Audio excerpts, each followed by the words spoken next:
الحمد لله الذي هدانا للإسلام والإيمان. الحمد لله الذي خص بعض عباده بالطاعة وبعضهم بالعصيان. أشهد أن لا إله إلا الله وحده لا شريك له، وأشهد أن محمدا عبده ورسوله أرسله بالهدى والفرقان. اللهم صل وسلم وبارك وأنعم على من أنزل عليه القرآن سيدنا ومولانا محمد وعلى آله وأصحابه وأنصاره وجنوده ومن استنى بسنته ومن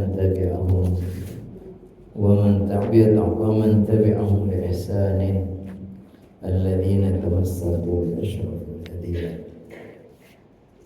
أما بعد، يقول الله تعالى في كتابه الكريم: سبحانك لا علم لنا إلا ما علمتنا إنك أنت العليم الحكيم.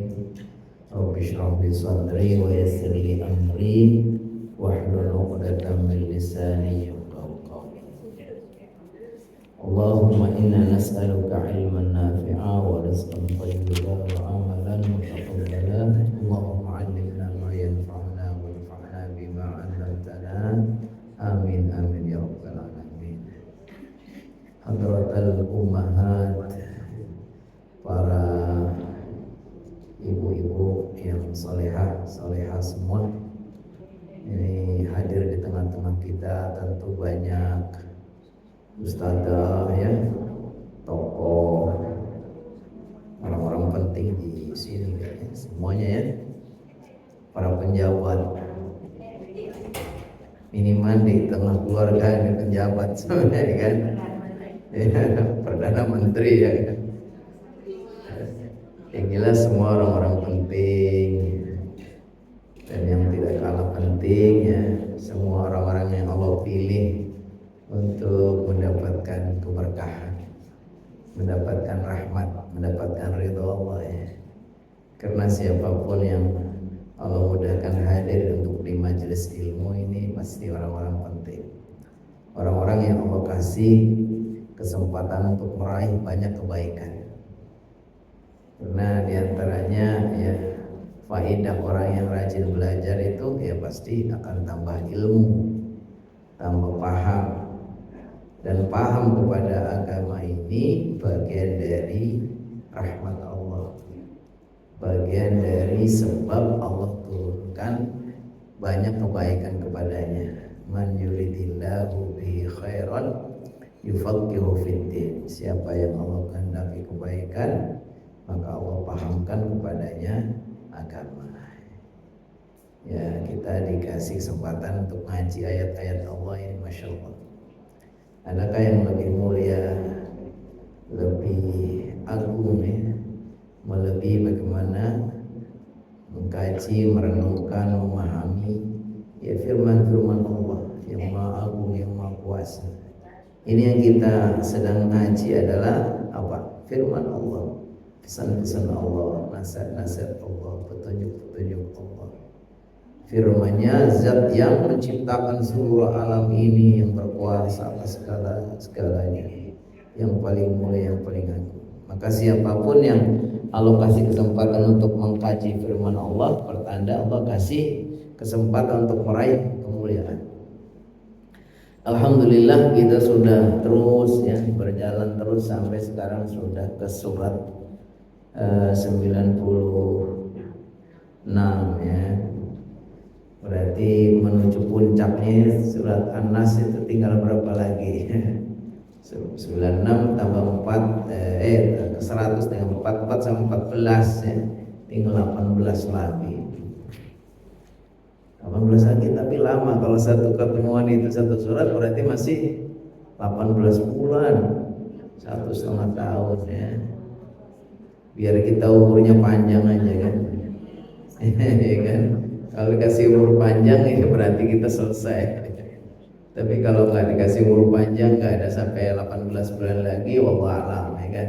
Biar dicatat sama malaikat. Ini ibu ustadzah ini, ibu fulana ini sedang rutin ngaji, mau menyelesaikan sampai 114 surat, tapi belum sampai sudah wassalam namanya kan, udah dicatat sama Allah. Makanya jangan rugi kita, pokoknya untuk selalu istiqomah. Niatkan untuk bisa selesai, niatkan untuk hadir secara rutin. Bahkan kalau kita nanti dikasih uzur nggak bisa berangkat karena sakit atau karena safar keperluan yang lainnya, Allah catat sebagai orang yang hadir. Makanya kalau kita sedang safar itu kita nggak usah sholat sunnah rawatib, nggak usah. Sholat sunnah rawatib qobliyah sama ba'diyah itu nggak usah. Bahkan sholat wajibnya aja yang seharusnya disolatkan 4 rakaat itu cukup dijadikan 2 rakaat. Kenapa ya? Karena itu kasih kemudahan sama Allah. Kalau sehari-hari kita kan sholatnya udah lengkap 4, 3, 4, 2 ya kan. Tapi kalau dalam safar 2, 2, 3, 2, 2 gitu. Dan gak usah rawatib, qobliyah ba'diyah gak apa-apa, gak usah. Karena sudah dicatat sama Allah. Kalau kita sudah biasa, makanya kata Rasulullah SAW, idza maridul 'abdu aw safara kutiba lahu ma kana ya'malu sahihan muqiman. Ketika seorang hamba sakit atau bepergian ya kan, lalu dia dicatat seperti kalau dia itu sehat. Kalau dia sedang ada di rumah, kalau di rumah ngaji, sholatnya lengkap, sholat sunnah itu dicatat semua. Kalau kita lagi sakit atau kita sedang safar. Baik, terakhir kita sudah ngaji tafsir atau tadabbur surat At-Tin ya kan. Berarti surat yang ke-95. Sekarang 96 yaitu surat Al-Alaq. Al-Alaq itu nama yang terkenal, surat Al-Alaq. Disebut nama Al-Alaq karena pada ayat kedua ada bunyi khalaqal insana min 'alaq. Sehingga diambil dari situ. Tapi ada nama lain dengan surat Iqra. Boleh disebut dengan surat Iqra. Berarti diambil dari bunyi pertama Iqra bismillah, namanya surat Iqra. Boleh disebut surat Al-Alaq, boleh disebut surat Iqra. Sama dengan orang menyebut surat Al-Ikhlas dengan sebutan surat Qul gitu kan ya kan. Nah, Al-Alaq itu artinya segumpal darah. Ini kalau dalam proses penciptaan manusia itu sudah tahap kedua. Jadi kalau manusia itu Allah ciptakan melalui tahapan-tahapan. Tahapan pertama namanya nutfah. Inna ahadakum yujma'u fi khalquhu fi batni ummihi arba'ina yawman nutfah. Rasulullah SAW, sungguhnya setiap kalian Allah ciptakan di perut ibumu atau di perut ibunya itu 40 hari dalam bentuk nutfah. Nutfah itu adalah cairan laki sama cairan perempuan yang sudah menyatu akan menjadi benih manusia. Selama 40 hari ada di rahim itu, kemudian nanti setelah 40 hari berubah menjadi alaqah. Ini alaqah.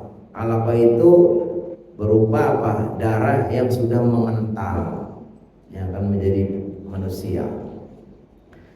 Terus berapa hari? 40 hari. Jadi 40 hari dalam bentuk nutfah, berubah menjadi bentuk alaqah 40 hari. Terus setelah itu 40 hari lagi kemudian berubah menjadi mudghah. Jadi nutfah 40 hari, alaqah 40 hari, terus mudghah 40 hari. 40 hari kali 3 berarti berapa?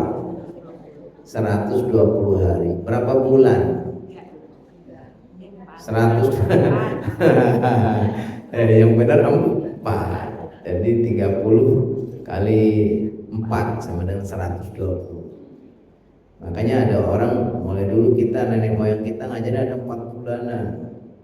Ternyata mungkin dari dipahami hadis ini bahwa setiap kita diciptakan melalui tahapan nutfah 40 hari, alaqah 40 hari, mudghah 40 hari. Pas 120 hari itu summa yursalu ilaihil malak, maka Allah kirimkan kepadanya malaikat. Summa yu'maru bi imrain bi syai'. Kemudian diperintahkan dua hal. Binafkhir ruh, yang pertama diperintahkan untuk meniupkan ruh. Jadi setelah umur 120 hari 4 bulan itu malaikat datang, diperintahkan satu untuk meniupkan ruh. Wa yu'maru bi arba'i kalimatin, lalu diperintahkan untuk menulis 4 hal. Bikat birizki, nulis rizkinya, wa ajalihi, dan ajalnya, wa amalihi, dan amalnya, wa syaqiyun aw sa'idun, termasuk yang celaka atau bahagia. Jadi 4 hal ini, apa? Rizkinya, ajalnya, amalnya, nasibnya, itu sudah ditulis sama malaikat. Itu perintah dari Allah. Setiap bayi yang umur 120 hari itu Allah utus malaikat untuk meniupkan ruh dan mencatat 4 hal. Cuman kita nggak dikasih tahu catatannya kayak apa, tapi udah dicatat. Itu biar menjadi rahasia Allah sama malaikat yang mencatat. Yang lain nggak ada yang tahu. Nabi Muhammad pun nggak dikasih tahu, semua nggak ada yang tahu. Tapi setiap kita itu dikatakan kullun muyassarun lima khuliqalah. Setiap orang itu akan dimudahkan menuju takdirnya. Gak ujuk-ujuk gitu. Gak ujuk-ujuk itu maksudnya ya kalau orang ini tandanya mau rezekinya bagus, mau sukses, nanti akan menjadi orang ahli surga, itu udah kelihatan. Terlahir dari seorang ayah ibu yang muslim, ya kan, hidup di lingkungan yang baik, ya kan, dimudahkan untuk rajin ibadah, rajin seneng ngaji, baik orangnya, akhirnya ya dia akan menuju takdirnya gitu. Nggak ada, wah kalau memang saya ditakdirkan masuk surga, iya walaupun saya kafir ya, pas enggak kayak gitu. Jadi semua itu dimudahkan menuju takdirnya. Tapi kalau yang ditakdirkan celaka, mau akan menjadi ahli neraka, ya udah kelihatan. Mungkin dia nggak kenal Islam, mungkin tinggal di mana lingkungannya, ya kan. Ditawarin Islam pun benci banget sama agama Islam, ya kan. Dengar adzan tiap hari malah bukan tutup telinga mamanya. Tapi ada orang yang dengar adzan kemudian mendapatkan hidayah, itu tandanya dimudahkan menuju takdir. Jadi intinya takdir memang sudah ditentukan, tapi kita nggak dikasih tahu. Yang dikasih tahu kepada kita apa? Setiap kita itu dimudahkan menuju takdirnya, insya Allah, ya kan. Memang ada kadang-kadang untuk pelajaran itu kontradiktif sekali. Mamanya ada orang yang dulu waktu hidupnya itu jahat sekali, giliran dia itu di akhir hayatnya tiba-tiba tobat, berubah, kemudian menjadi surga, ada juga. Tapi itu nggak banyak. Itu hanya untuk menunjukkan Allah itu Maha Kuasa, menghendaki siapapun untuk mendapatkan hidayah dan siapapun tidak mendapatkan hidayah. Atau sebaliknya, ada orang dulu waktu hidupnya baik banget, giliran sudah tua mau menjelang ajalnya apa? Murtad mamanya. Ya ada juga yang kayak gitu. Tapi itu nggak banyak. Itu hanya untuk pelajaran bahwa yang memberikan hidayah itu yang berkuasa, yang tahu apa rahasia di balik semua itu hanya Allah. Tapi umumnya setiap orang itu dimudahkan menuju takdirnya. Insya Allah kita semua orang muslim mudah-mudahan semua dicatat sebagai orang yang beruntung, ya kan, syaqiyun celaka, au sa'idun atau bahagia. Kita semua insya Allah dicatat orang yang bahagia. Lagian di dunia ini orang muslim banyak nggak? Nggak banyak. Paling di dunia ini paling 20%. Yang 80%-nya itu non muslim. Kalau Allah siapkan surga, Allah siapkan neraka, mudah-mudahan kita semua masuk surga semua, gitu ya kan. Tapi kita juga nggak boleh ngegampang.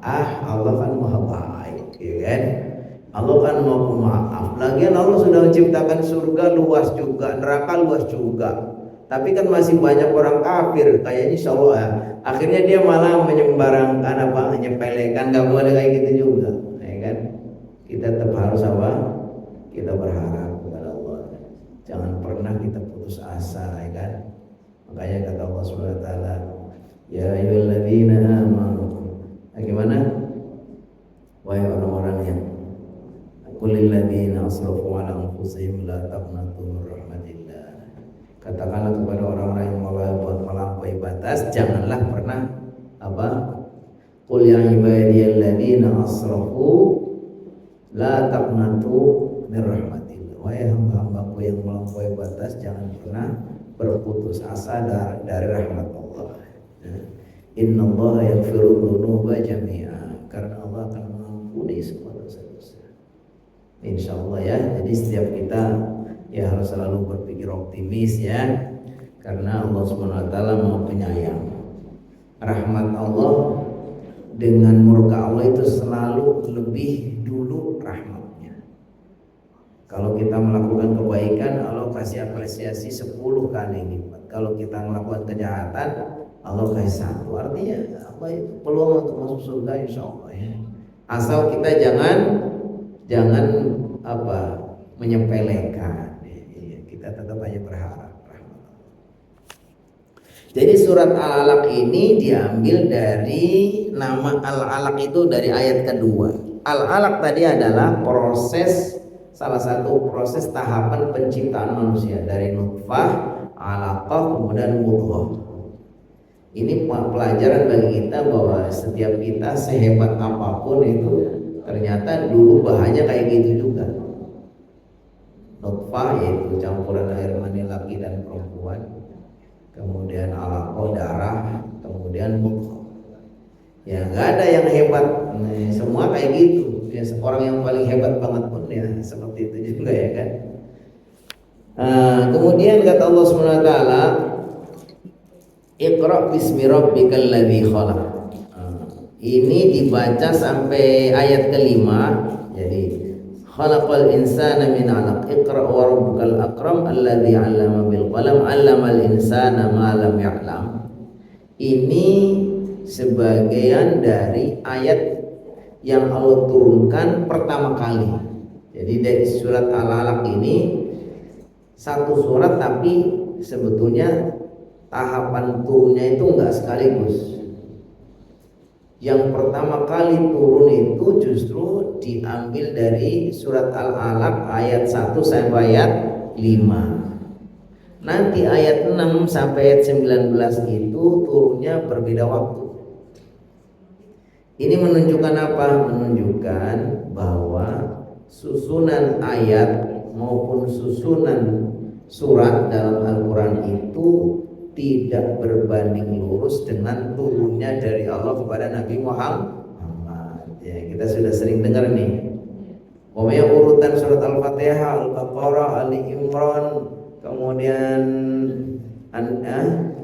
An-Nisa, Al-Maidah, Al-An'am, itu enggak berdasarkan seperti itu turunnya, enggak urutan kayak gitu. Ayat maupun surat itu turunnya itu berbeda dengan penulisan dalam Al-Quran. Termasuk dalam satu surat ini, surat Al-Alaq itu bisa dibagi dua. Ayat 1 sampai 5 itu turun pertama kali sekaligus menandakan Nabi Muhammad diangkat sebagai nabi. Tapi ayat 6 sampai 19 itu nanti turunnya sesudah lama Nabi Muhammad jadi nabi ya, ketika ditentang dakwahnya khususnya oleh Abu Jahal ya kan. Amr bin Hisham namanya Abu Jahal itu begitu jahatnya, begitu kerasnya melarang menentang dakwah Nabi. Ini diturunkan surat Al-Alaq ayat 6 sampai 19 ya kan. Baik, Iqra, bacalah bismi rabbika, dengan menyebut Rabbmu, alladzi khalaq, yang menciptakan. Jadi Allah Subhanahu wa taala memerintahkan kita untuk membacanya dengan menyebut nama Tuhan, alladzi, yang khalaq, yang menciptakan. Ini sekaligus sebagai ayat yang pertama kali turun dari semua ayat-ayat Al-Quran. Nah, itu 5 ayat pertama surat Al-Alaq. Pas ketika Nabi Muhammad SAW, asbabun nuzulnya ini, ketika Nabi Muhammad SAW itu sudah dekat-dekat menjadi Nabi, lalu beliau itu suka sekali untuk menyendiri, tahanus. Tahanus itu beribadah dengan beribadah perenungan, merenung diri, menyendiri untuk menghayati bagaimana fenomena alam, menghayati bagaimana macam itu kan. Dan biasanya awal-awalnya Nabi Muhammad itu ketika menjadi Nabi itu suka datang mimpi kepadanya. Dan mimpinya itu digambarkan begitu jelas, mislu falaqis subhi, seperti cahaya waktu subuh. Maksudnya Nabi Muhammad itu kalau mimpi kayak jelas sekali gitu. Sampai akhirnya setelah itu beliau itu sering sekali, senang sekali untuk menyendiri. Biasanya milih tempat yang jauh, yang gak ada keramaian, yang tenang, yaitu perginya ke Gua Hira. Ke Gua Hira di sana menyendiri, kan? Ibadahnya karena belum ada petunjuk langsung bagaimana ibadah yang dicontohkan seperti sekarang ini, ya Nabi Muhammad ibadahnya ya sudah ibadah perenungan, semacam kalau sekarang mungkin semedi bertapa gitu ya, kontemplasi kayak gitu mungkin zamannya itu.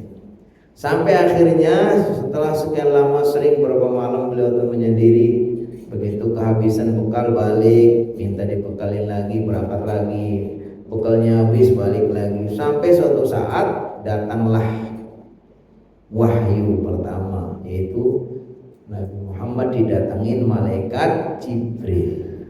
Malaikat Jibril menjelma sebagai manusia.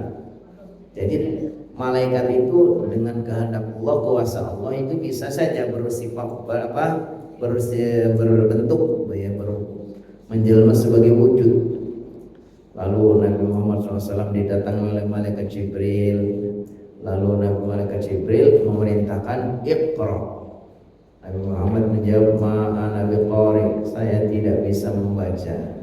Lalu dipegangnya, terus dipeluknya erat-erat sampai kencang sekali, sampai Nabi Muhammad agak pegah banget gitu, penat sekali, kemudian dilepas.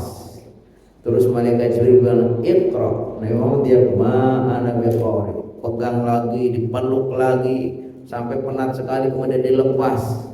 Iqra ya Muhammad, bacalah ya Muhammad. Nabi Muhammad tetap aja dia ma'ana biqari, saya tidak bisa membaca. Terus malaikat Jibril setelah 3 kali mengatakan Iqra, terus melanjutkan Iqra bismi rabbikal ladzi khalaq, khalaqal insana min 'alaq, Iqra wa rabbukal akram, alladzi 'allama bil qalam, 'allamal insana ma lam ya'lam. Ini ayat 1 sampai 5 itu adalah ayat yang pertama turun kepada Nabi Muhammad, sekaligus menandakan pada sejak itu Nabi Muhammad itu sudah menjadi nabi. Kalau sebelumnya Nabi Muhammad itu belum jadi nabi, tapi sudah ada keistimewaan. Namanya irhasat. Irhasat itu hal-hal yang luar biasa, hal-hal istimewa yang dialami oleh orang-orang yang akan jadi nabi, tapi belum jadi nabi. Kayak Nabi Muhammad, kalau jalan itu dinaungin oleh mendung, ya kan. Pokoknya banyak keistimewaan. Nabi Muhammad itu dioperasi secara batin, dibersihkan hatinya, dan banyak keistimewaan yang dialami oleh Nabi Muhammad SAW. Tapi waktu itu belum jadi nabi, karena belum ada turun wahyu ini, belum ada SK istilahnya. Maka itu namanya irhasat, hal-hal istimewa, hal-hal luar biasa yang Allah berikan kepada orang-orang yang mau jadi nabi. Begitu sudah jadi nabi, hal-hal yang istimewa, yang luar biasa itu namanya apa? Mukjizat. Mukjizat itu kalau sudah jadi nabi, kalau belum jadi nabi namanya irhasat. Nah, di antaranya adalah mukjizat, ya Al-Quran itu sendiri udah mukjizat.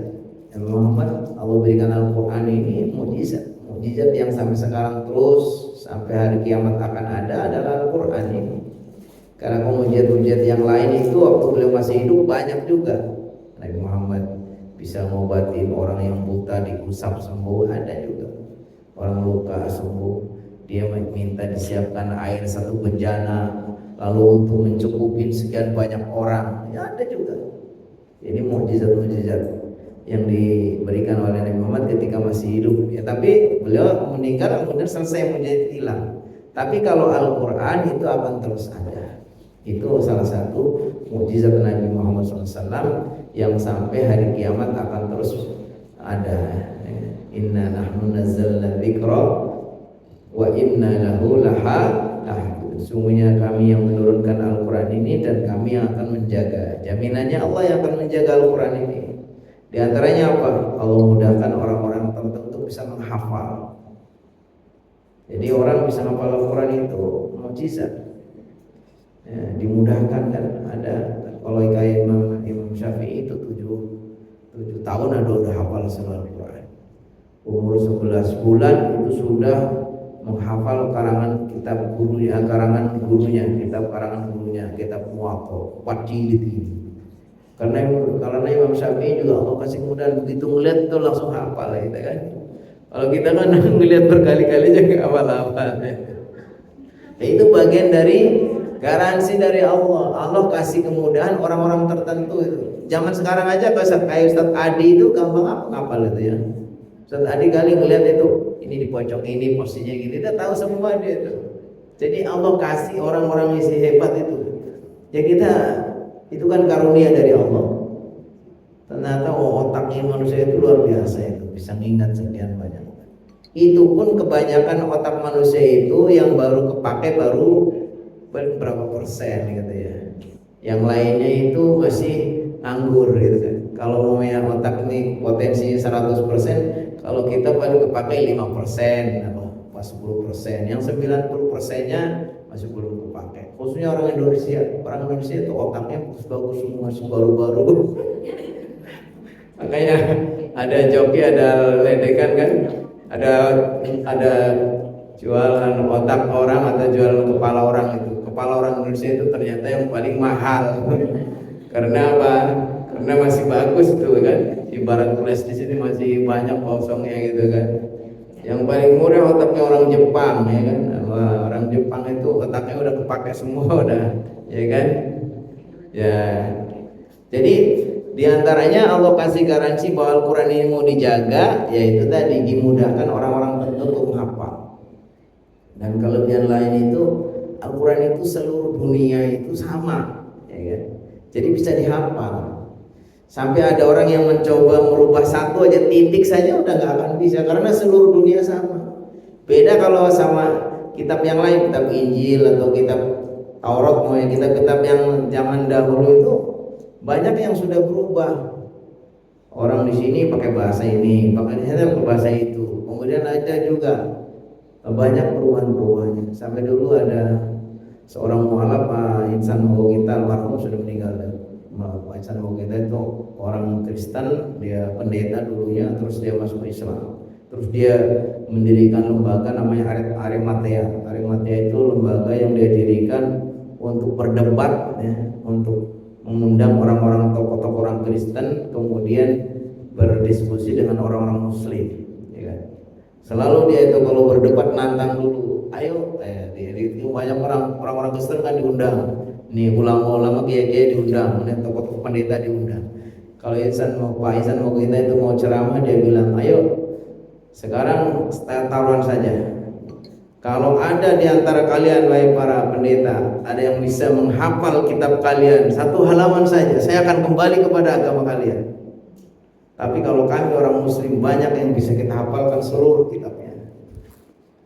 Terus ada yang bilang, kenapa mereka itu nggak berani malah meladeni tantangan Pak Insan Mogoginta? Karena ya mereka tahu bahwa kitab mereka itu beda-beda.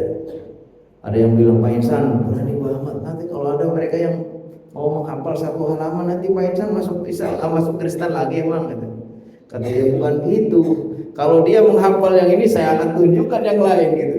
Jadi selamanya nggak akan bisa gitu. Jadi itulah salah satu kelebihannya. Jadi intinya bahwa Al-Quran ini mukjizat dari Allah SWT, ya, yang Allah akan jaga ya keutuhannya, keasliannya. Kita lanjutkan ayat yang kedua, khalaqal insana min 'alaq, yang menciptakan manusia min 'alaq, dari alaq tadi segumpal darah. Nah, jadi segumpal, pertama dari setetes air mani yang sudah menyatu dengan ovum, ya, mani laki-laki dengan ovum, nanti itu disebut dengan nutfah, kemudian 40 hari berubah menjadi alaqah, kemudian berubah lagi menjadi mudghah. Kata Allah, yang menciptakan manusia min alaq, dari segumpal darah. Iqra dan bacalah, Iqra dan bacalah, wa rabbuka al-aqra, dan Tuhanmu lah yang maha mulia. Alladzi yang 'allama, mengajarkan, bil qalami, dengan qalam, dengan pena. Mengajarkan, 'allama, mengajarkan, al insana, manusia, malam, apa-apa, lam ya'lam, yang belum dia ketahui. Nah, jadi titik-titik pentingnya mungkin pesan-pesan yang bisa kita ambil, pertama ya, bahwa agama Islam itu agama ilmu. Salah satunya apa? Salah satunya bukti bahwa agama Islam itu agama ilmu adalah ayat yang pertama turun saja, apa? Perintah untuk membaca. Makanya harusnya orang muslim gak boleh bodoh. Dan itu sudah dibuktikan dulu di awal-awal itu, orang-orang muslim itu cerdas-cerdas sekali dan pintar-pintar. Jadi ilmuwan barat sekarang itu bisa dapat konsep-konsep ini, itu ternyata dulunya itu dari ilmuwan muslim. Penemu matematika, penemu lensa, penemu berbagai, itu ilmuwan muslim. Baru setelah itu masa keislamannya itu redup, kemudian ilmu-ilmunya itu, konsep-konsepnya diambil sama orang-orang barat, kemudian apa? Diakui oleh mereka. Sampai orang pertama kali melakukan percobaan untuk terbang yang sekarang bisa jadi pesawat itu, ternyata orang muslimnya Abbas bin Firnas. Dia coba terbang gimana? Kok burung dia diamati kok bisa terbang, karena manusia nggak bisa. Nah, sekarang masya Allah yuk, bisa naik pesawat gitu kan. Pesawat gede banget, berat banget, di dalamnya bawahnya berat-berat banget, kok ya bisa gitu ya kan. Jadi itu ada konsepnya. Jadi semua itu berangkat dari apa? Iqra. Baik iqra dalam artian membaca teks-teks tulisan, maupun iqra membaca ayat-ayat alam ini, fenomena alam. Melihat burung kok bisa terbang, melihat ini ikan kok bisa berenang, kok melihat itu semua menjadi konsep-konsep bagaimana pengembangan ilmu pengetahuan. Ya, jadi pelajaran pertama bahwa agama Islam ini sebenarnya agama ilmu. Gak boleh orang itu Islam harusnya kecuali harus rajin belajar. Bahkan kalau kata Allah, walau annama fil ardi min syajaratin, andai seluruh pohon ini dijadikan, Waalaikumsalam, ya silakan. Andai seluruh pohon-pohon ini dijadikan pena, air lautan dijadikan apa? Tinta, lalu ditambah lagi 7 kali lipat lagi, apa kata Allah, ma'nafidat kalimatullah, nggak akan habis. Ini menunjukkan bahwa agama Islam itu agama ilmu. Maka itu sudah dibuktikan oleh para sahabat. Para sahabat itu dulu belajar, Imam Bukhari aja itu gurunya sampai ribuan. Karena dia ingin mendapatkan hadis satu, dia harus teliti. Ini ada hadis meriwayatkan apa bunyinya begini, sumbernya dari mana, diteliti sampai akhirnya oh bener nih, sanadnya nyambung, bahwa bener apa yang hadis ini benar-benar sumbernya sampai kepada Nabi Muhammad SAW. Maka disebutlah hadis sahih. Hadis sahih itu hadis yang diriwayatkan oleh semua perawi hadis, dari ujung sampai bawahnya itu adalah orang-orang yang terpercaya. Terus sanadnya nyambung itu maksudnya si fulan dapat hadis ini dari gurunya sampai akhirnya kepada sahabat Nabi, kepada Nabi Muhammad. Namanya sanadnya nyambung. Setiap orang yang meriwayatkan itu orangnya jujur, terpercaya, kuat hafalannya, terkenal dia orang yang betul-betul mutqin. Makanya namanya hadisnya sahih. Tapi kalau mamanya ada yang diragukan, hafalannya kurang kuat, tapi sanadnya nyambung, maka disebut hadis hasan, tingkatannya ke bawahnya. Kalau ada kelemahan lagi, mamanya dikenal perawinya kurang jujur, maka bisa hadisnya dhaif. Kalau sumbernya nggak jelas, hasil buat-buatan, namanya hadis maudhu. Hadis maudhu itu hadis palsu. Itu udah konsep itu ada. Jadi kalau sekarang ada riset penelitian ini penelitian itu, semua itu ngambil konsepnya dari orang muslim. Jadi salah satu ajaran yang luar biasa dalam Islam ini. Kenapa sih hadis-hadis itu sampai sekarang bisa dipertahankan, bisa ada ilmu masalah hadis itu, membedakan ini hadis sahih, ini hadis hasan, ini hadis dhaif, ini hadis maudhu, hadis palsu itu karena ada ilmunya, namanya ilmu mustalahul hadis. Ini artinya orang muslim nggak boleh bodoh harusnya, karena ayat yang pertama aja Allah perintahkan untuk membaca. Maka beruntunglah kita ini, siapapun yang rajin belajar itu tandanya Allah kasih kesempatan untuk meraih kebaikan-kebaikan. Terus pelajaran yang kedua apa? Iqra wa rabbukal akram. Bacalah dan Tuhanmu itu maha mulia. Jadi untuk meraih kemuliaan diantaranya memang harus pakai ilmu, ya kan? Siapapun yang ingin mulia, ya diantaranya ya dengan ilmu. Kata Allah SWT, qul hal yastawil ladzina ya'lamuna wal ladzina la ya'lamun. Katakanlah, apakah sama orang-orang yang berpengetahuan dengan yang tidak berpengetahuan? Ya beda. Karena itu garansi dari Allah SWT. Ayat yang pertama turun aja kita disuruh belajar, ya kan? Maka siapapun yang ingin meraih kesuksesan, kebahagiaan dalam artian kemuliaan yang hakiki, ya, kemuliaan yang hakiki itu ukurannya bukan manusia. Kemuliaan hakiki itu ukurannya adalah kemuliaan di sisi Allah. Syaratnya apa? Harus berilmu. Yarfa'illahu alladhina amanu minkum walladhina utul ilma darajat. Allah akan mengangkat derajat orang-orang yang beriman di antara kamu dan orang-orang yang berilmu beberapa derajat. Jadi Allah akan jadikan manusia ini tingkatan kemuliaannya itu apa? Satu dengan yang lain nggak sama. Yaitu semakin banyak ilmunya, semakin tinggi dan dalam keimanannya, Allah akan lebih tinggikan derajatnya, kan? Ya, jadi siapapun yang bisa memadukan dua hal ini, imannya kuat, artinya orang yang betul-betul bertakwa dan dekat dengan Allah, ilmunya dalam, ilmunya luas, insya Allah, ya kan?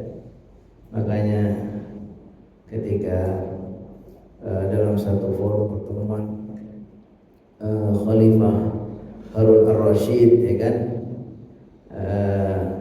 mengumpulkan para gubernurnya, para utusannya itu dari ini. Kemudian Khalifah ini mendapati anak muda sendiri, yang lain itu gubernur-gubernur senior-senior kumpul di situ.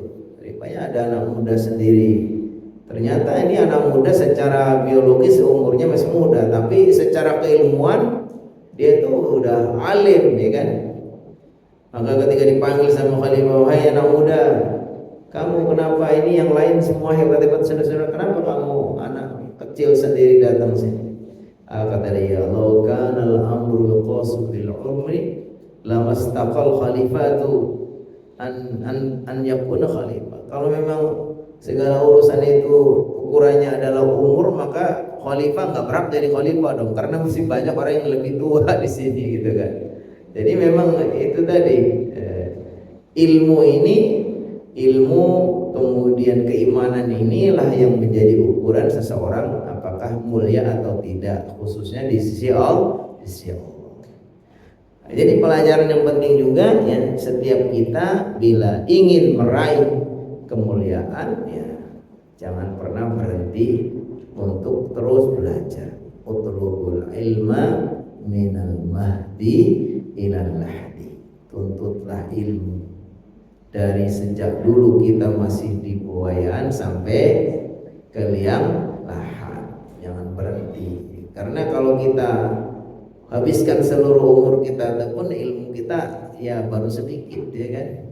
Dan ilmu Allah itu nggak akan habis-habis. Apalagi kalau kita belajarnya hanya jarang-jarang, ya kan?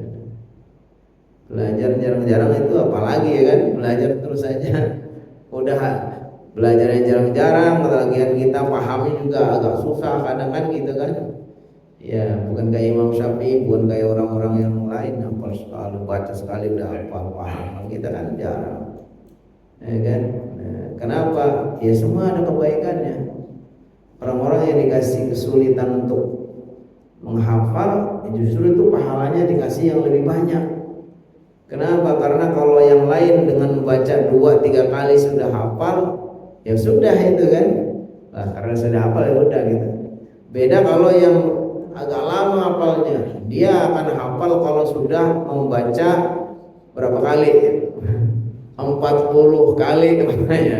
Wah, dan ini pahalanya. Kenapa? Karena orang baca Quran itu kata Rasulullah SAW, man qara'a harfan min kitabillah falahu bihi hasanatun. Siapa yang membaca satu huruf dari kitab Allah, maka baginya dapat satu kebaikan. Wal hasanatu bi asyri amsalha. Satu kebaikan ini dilipat gandakan 10 kali. La aqulu alif lam mim harfun. Saya tidak mengatakan membaca alif lam mim itu satu huruf, tapi berapa huruf? 3. Alif lam mim. Terus kalau kita baca alif lam mim berulang-ulang itu sudah berapa kebaikannya? Makanya kalau orang jadi hafiz Quran itu, kenapa Allah muliakan sekali dan Allah anggap sebagai keluarga Allah, ya kan? Kata Rasulullah SAW, inna lillahi ahlina minan nas. Semuanya Allah itu mempunyai keluarga dari kalangan manusia. Lalu para sahabat semua heran, masa sih Allah punya keluarga dari kalangan manusia?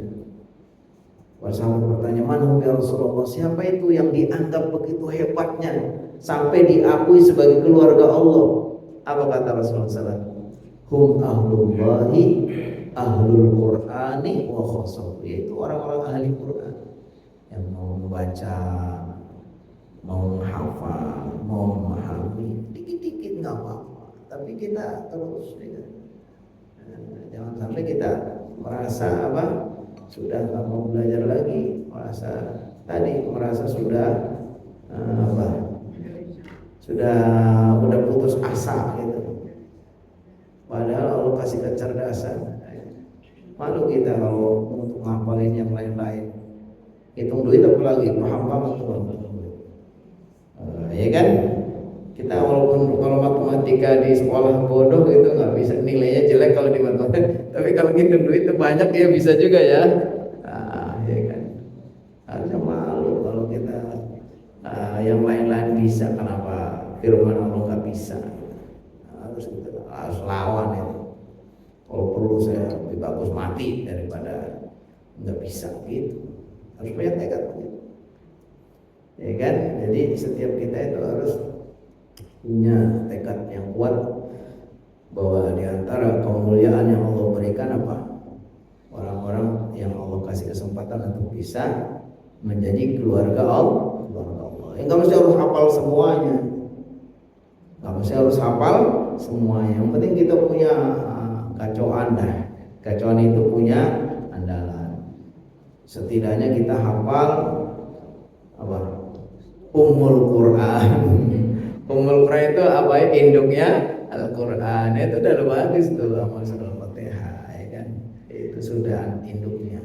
Kita yang lain, saya nggak butuh itu ya, saya udah ambil biangnya langsung. Anak-anaknya nggak penting gitu kan, saya udah pegang biangnya. Kita sudah hafal Al-Fatihah, udah nggak belajar lagi yang lain. jangan kayak gitu. Nah, jadi justru kalau kita sudah punya induknya, pastikan kalau induk itu bertelur, punya anak gitu. Jangan kita beli induknya dibiarin aja, ya kan? Nah, kita udah punya induknya, tinggal kita upayakan supaya dia itu beranak. Al-Fatihah dulu, nanti hafalin surat lain. Minimal dimulai dari trikul gitu.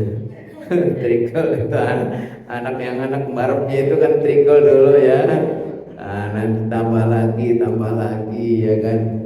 Jangan sampai, ya salah satu cara memang untuk memudahkan kita hafal itu karena kita enggak, kalau zaman dulu kita kan talaki langsung pada guru gitu. Jadi ya kita bisa ya dengan cara kita talaki itu dengerin kemudian hafalin. Tapi zaman sekarang begitu canggihnya itu ilmu. Jadi Jadi teknologi pembelajaran itu begitu mudahnya, belajar apa saja itu. Belajar ini, belajar itu, semua modalnya apa? Paket doang, paket data. Iya betul.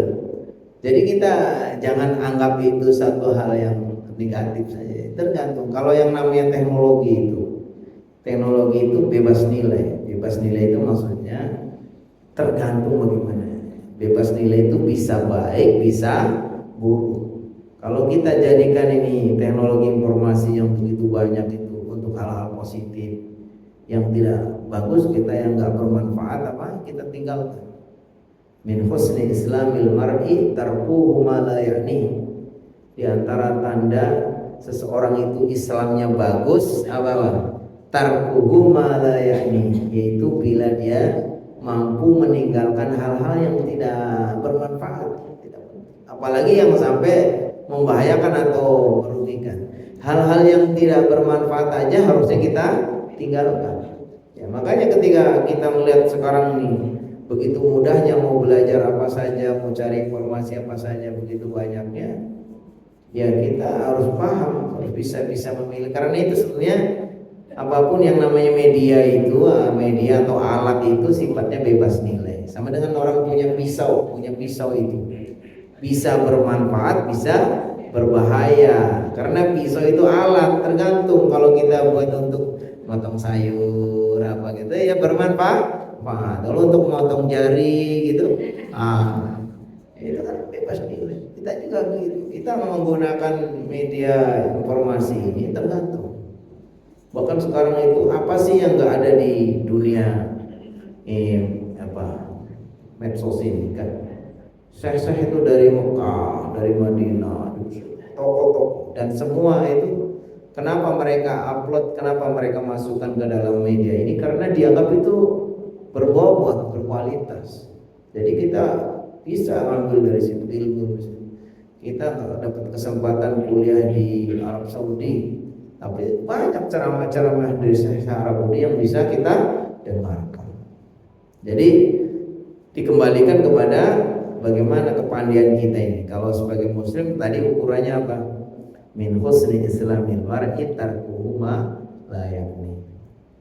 Jadi pelajaran yang kedua tadi, siapapun di antara kita yang kepingin mendapatkan kemuliaan yang hakiki, pastilah kita jangan pernah berhenti untuk mempelajari ilmu Allah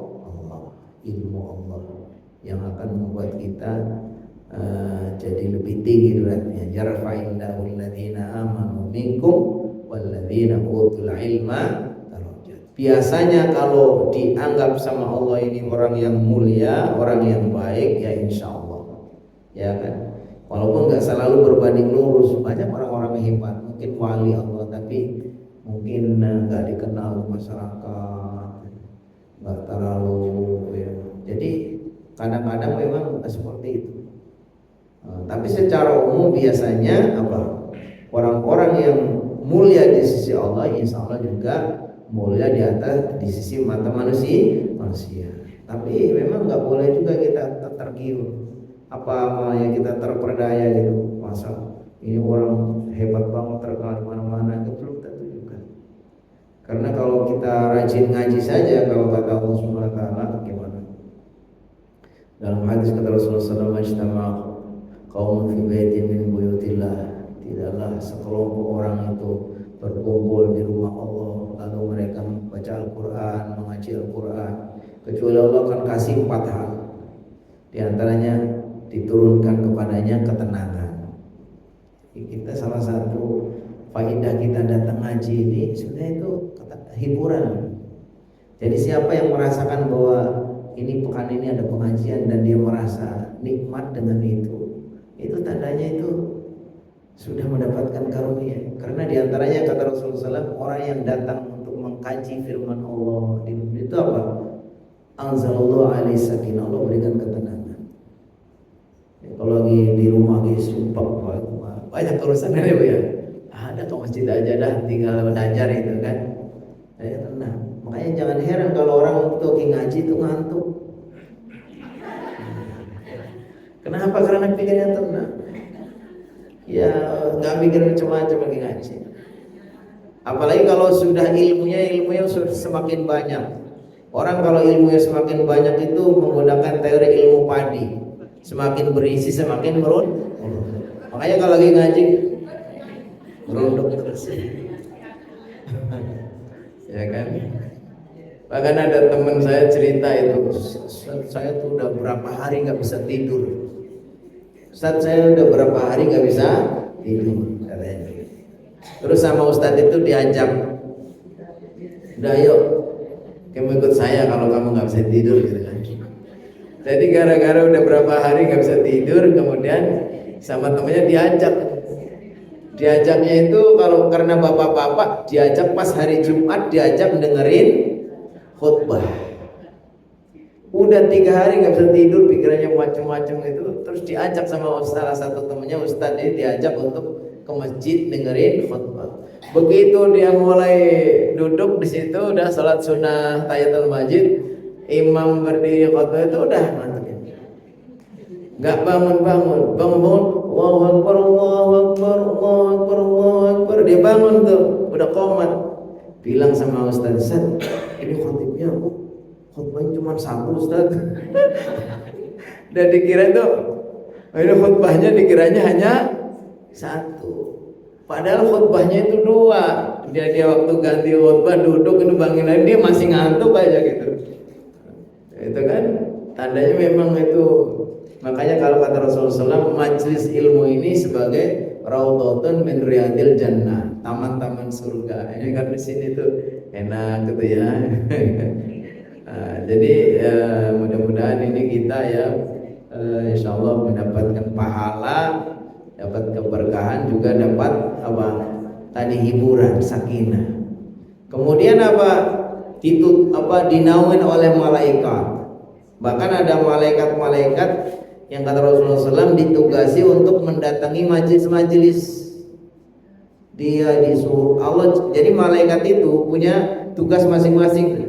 Ada malaikat yang tugas untuk sholat, ada yang membaca tasbih, membaca itu. Di antaranya ada tugas malaikat untuk hadir ke majelis ilmu. Ya, mereka itu mendatangi orang-orang yang datang belajar. Nanti setelah saya belajar kemudian melapor kepada Allah, hei Allah, ini di sini ada hamba-hambamu yang mereka berkumpul untuk ngaji. Ya. Tanyakan kepada mereka itu ngapain ngaji situ. Lalu ya mereka tidak ada niatan kecuali ingin mencari ridhomu dan ampunanmu. Maka kalau katakan kepada mereka, saya ridho dan saya ampuni ya. Senang gak ya? Jadi kita pulang dari pengajian insya Allah sudah diampuni oleh Allah. Terus diantaranya lagi apa? Wa ghasyiyatuhur rahmah, Allah kan kasih dengan kasih sayang meliputi kita. Terus wa dzakarallahu fi man indah. Orang-orang yang rajin belajar ilmu ini, dzakarallahu, Allah bangga-banggakan, Allah sebut dia di hadapan para makhluk Allah yang lain. Jadi mungkin kita di sini nggak terkenal ya, cara orang mengenal kita. Ada yang minta tanda tangan, Ustaz tolong tanda tangannya, nggak ada ini. Kita kelasnya kelas ya, kelas kampungan ya kan, nggak ada yang beda kalau yang kelas artis itu, Ustaz selebriti itu, wow mana dikejar, minta tanda tangan, minta selfie, nggak ada ya. Saya nggak pernah diajak selfie itu. Nggak terkenal.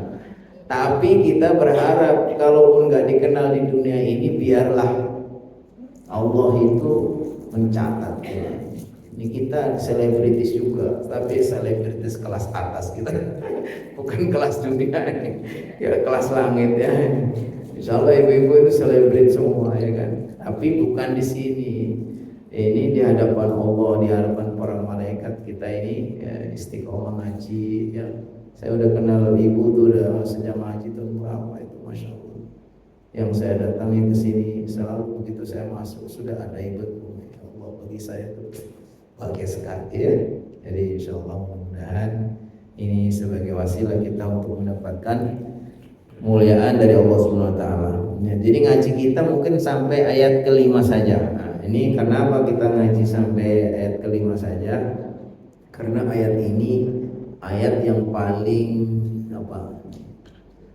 monumental, monumental dan fundamental.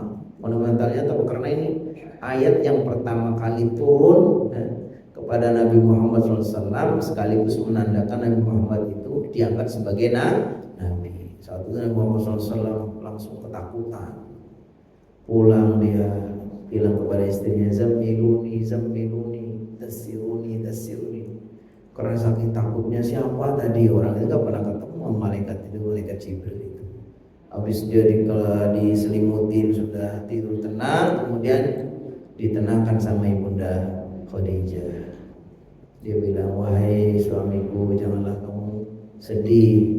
Demi Allah, Allah tidak pernah akan menghinakan kamu sama sekali, karena kamu selalu baik kepada orang, menjaga silaturahim, membantu orang lain, memuliakan tamu.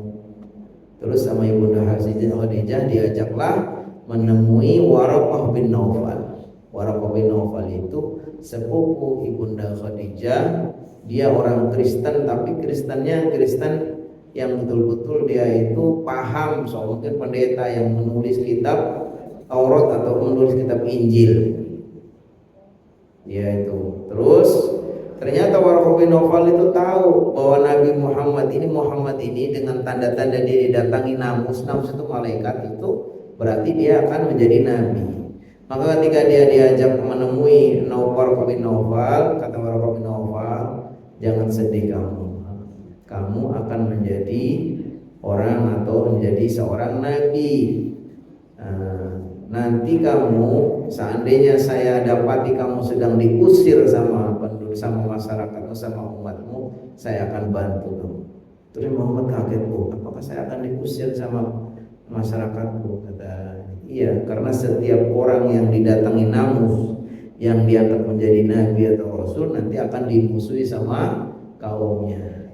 Makanya Nabi Muhammad SAW berdakwah sampai 13 tahun itu nggak diterima-terima, sampai akhirnya malah diusir sampai dia hijrah.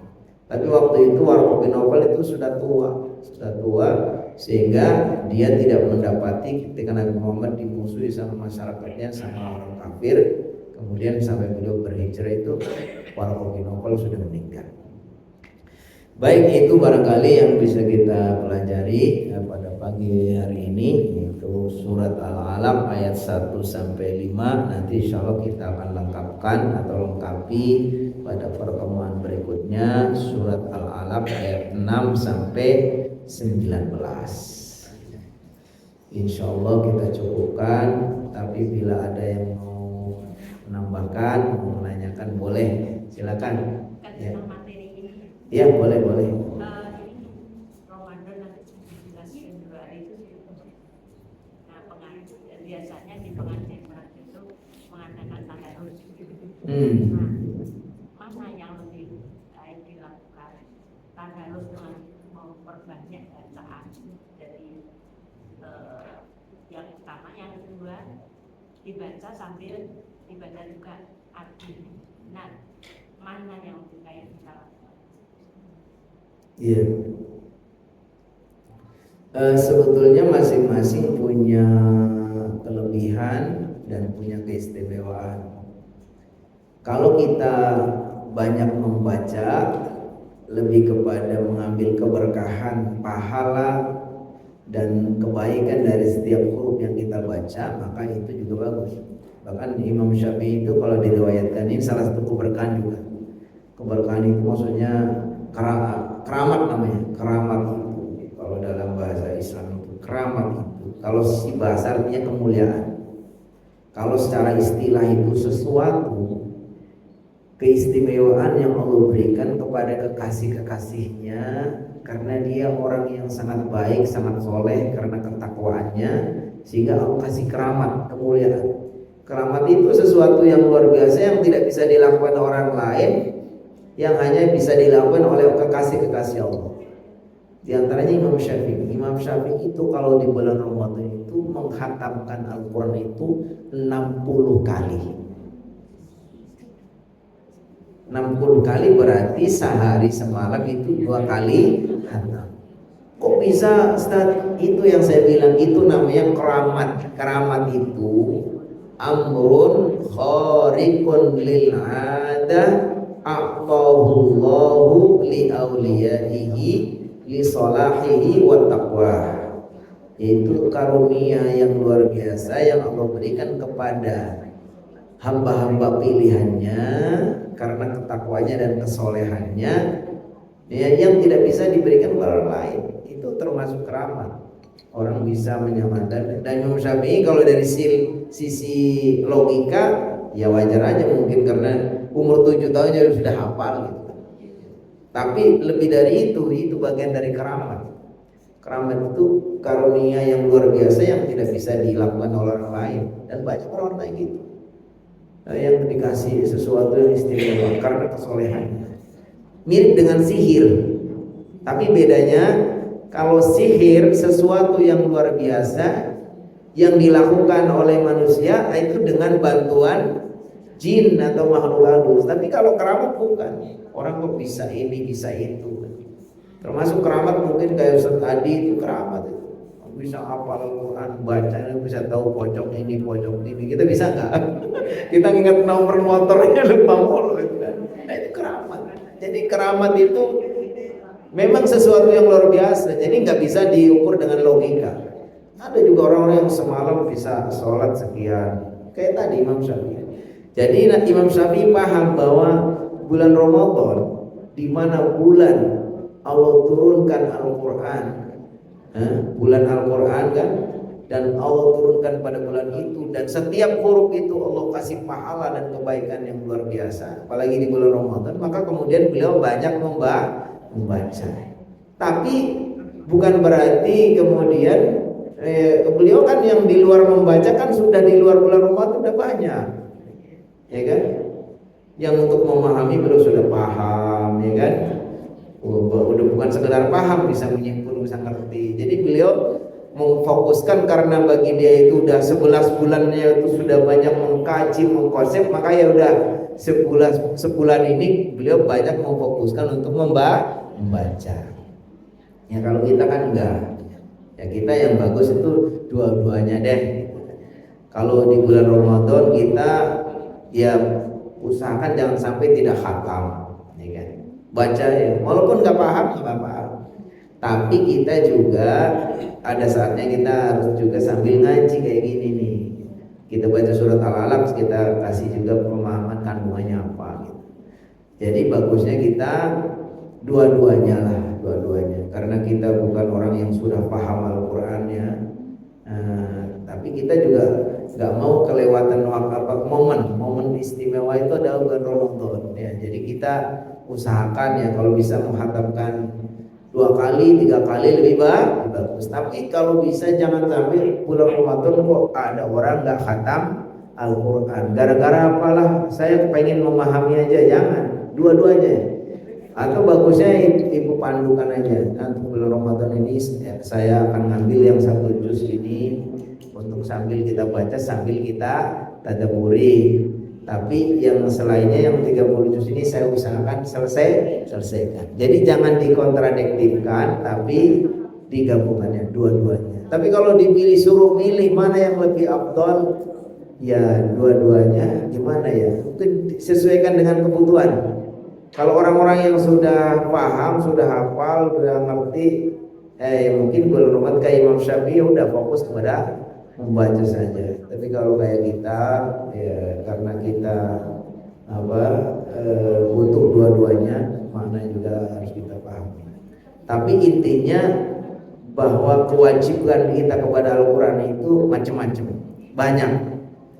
Jadi kewajiban yang pertama tentu mengimani, karena bagian dari rukun iman. Yang kedua membaca. Habis membaca, menghafal yang harus dihafal kayak surah Al-Fatihah, surah-surah untuk bekal sholat, ya kan. Habis itu kita memahami. Kita kan ngaji kan memahami. Yang keempat kita yang kelima mengamalkan. Kalau bisa yang terakhir itu di samping kita mengamalkan, kita mengajarkan.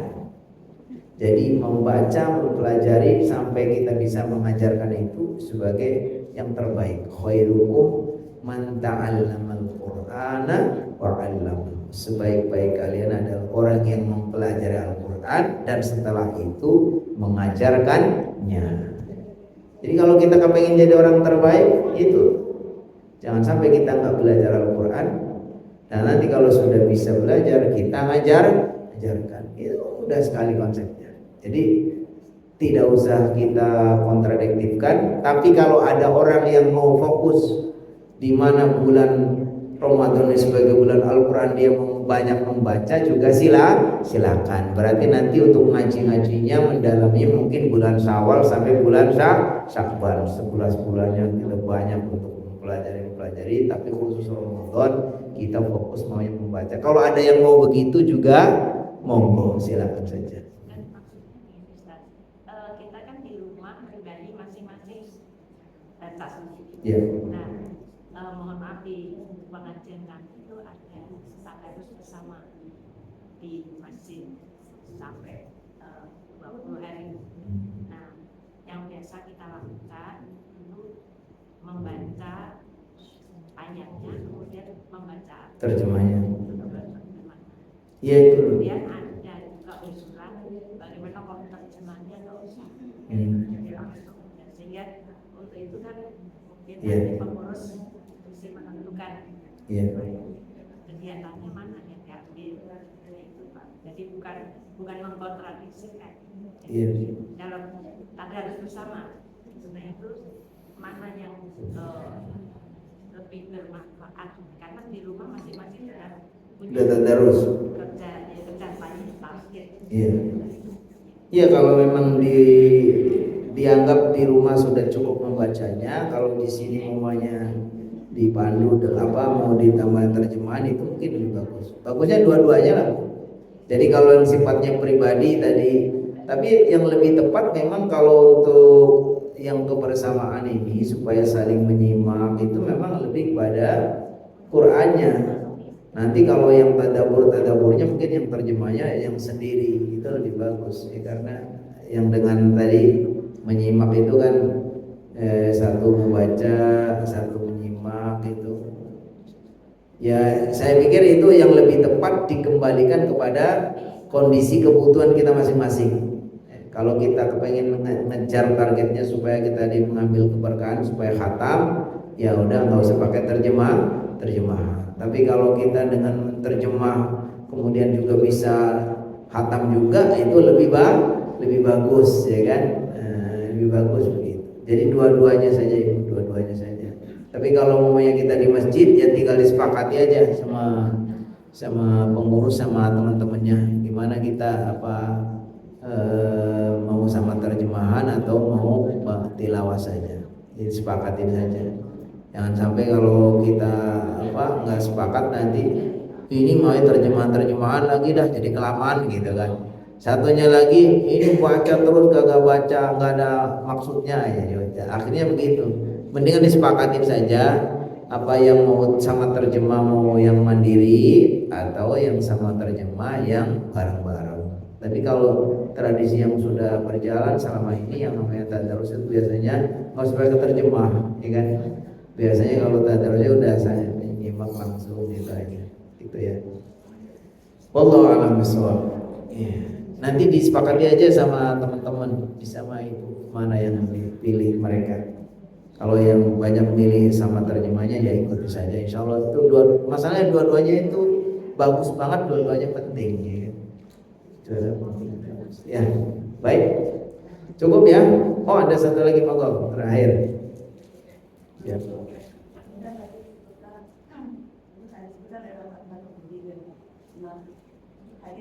Oh iya.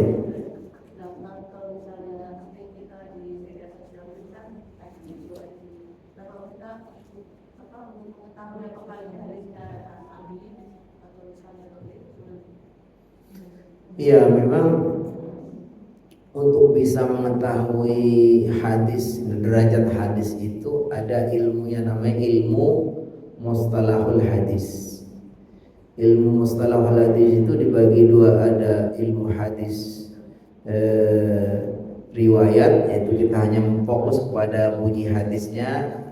Ada hadis dirayat. Dirayat itu proses sampainya hadis, itu namanya ilmu. Tapi kalau kita untuk mempelajari itu kan kita kelamaan ya, dan kadang tidak semua orang punya kapasitas untuk belajar itu. Maka yang lebih gampang ini kita mengecek berdasarkan derajatnya. Derajat hadis itu berdasarkan perawinya. Jadi para ulama itu sudah membuat urutan. Hadis yang paling tinggi derajatnya itu perawinya adalah hadis Bukhari. Hadis Bukhari. Bukhari, terus nanti Imam Muslim, kemudian Imam Tirmidzi, dan seterusnya sampai Imam Nasai, dan terus sampai itu biasanya ada kitab yang ditulis oleh mereka disebut Kutubus Sittah. Ada kitab 6 Kutubus Sittah itu ada 6 kitab karya-karya ulama perawi hadis ini. Nah, mungkin kalau kita membaca hadis rawahul Bukhari itu insya Allah hadisnya biasanya sahih. Bukhari itu menulis yang kitab terkenal itu ada kitab Bukhari, ada kitab Adabul Mufrad. Kemudian berikutnya Imam Muslim. Kalau rawahul Muslim juga insya Allah sahih. Tapi sekarang sebenarnya dengan teknologi tadi ini ada konsep untuk mentakhrij hadis. Jadi kalau kita punya aplikasinya bisa. Kita hadis ini dimasukin ke dalam ini, kita takhrij namanya. Takhrij itu untuk ini hadisnya riwayat ini dalam kitab ini hadisnya adalah sahih. Yang penting kalau disebutkan dalam hadis ini sahih ya sudah kita percaya saja. Jadi hadis ini derajatnya kita lihat yang paling tinggi namanya hadis mutawatir. Mutawatir itu hadis yang diriwayatkan oleh sekian banyak perawi pada setiap jenjang. Jenjang para sahabat sekian banyak, jenjang tabi'in sekian sahabat, jenjang tabi'in terus sampai kepada penulisan di buku hadis itu perawinya banyak, namanya hadis mutawatir. Yang tidak mungkin akan terjadi kedustaan karena yang meriwayatkan begitu banyaknya kan. Nah, nanti ada hadis ahad. Hadis ahad ini hadis yang tidak sampai kepada derajat para hadis mutawatir, perawinya itu tidak sebanyak hadis mutawatir. Nah, nih hadis ahad itu dibagi-bagi. Yang paling tinggi namanya hadis sahih. Yang kedua hadis hasan. Yang ketiga hadis dhaif. Hadis dhaif itu banyak macamnya. Hadis dhaif itu hadis bisa juga karena perawinya yang tidak nyambung. Ibarat mata rantai periwayatannya ada yang putus, ya kan? Kemudian bisa juga perawinya kurang terpercaya, kurang kuat hafalannya. Perawinya tidak terpercaya, kurang takwa atau kurang warok. Seperti ada cerita Imam Bukhari itu pernah mau mengambil satu hadis, tiba-tiba dalam perjalanan pencarian hadis itu di rumah salah satu perawinya itu tergantung alat musik. Lalu dia ragu, udah deh jangan saya tulis ini, jangan saya masukkan ke buku ini karena dia ragukan, takut perawinya itu kurang warok, itu maksudnya kurang apa ya, mungkin kurang soleh gitu ya. Itu bisa menyebabkan kualitas hadisnya.